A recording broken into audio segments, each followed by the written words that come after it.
পঞ্চগড়ের তেতুলিয়া উপজেলায় ঘটেছে এক চমকপ্রদ ঘটনা।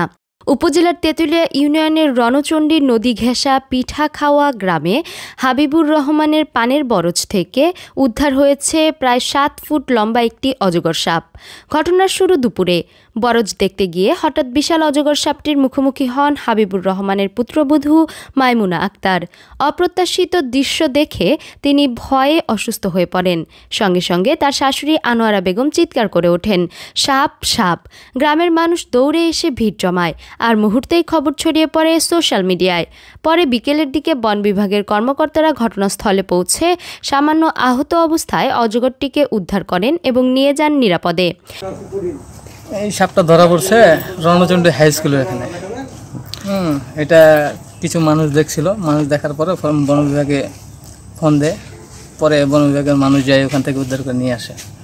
এটা মানে ক্ষেত বাড়িতে ছিল, কারণ ওখানে কোনো বাগান নাই, মানে খ্যাতি সব ক্ষেত বাড়িতে ছিল, ক্ষেত বাড়ি থেকে বাইরে ছিল। পরে মানুষজন মিলে সবাই মিলে ধরছিল, ধরে ফোন দেওয়া হয়েছে। ফোন দেওয়ার পরে যাই মনে করে নিয়ে আসা হলো এইমাত্র। গ্রামে এমন বিরল ঘটনা দেখে উৎসুক জনতা এক নজর দেখার জন্য ছুটে আসেন। পঞ্চগড় প্রতিনিধি আবু রায়হান আনসারীর পাঠানো তথ্য ও ভিডিও চিত্রে সাইমা শুভ্র, আপডেট টিভি।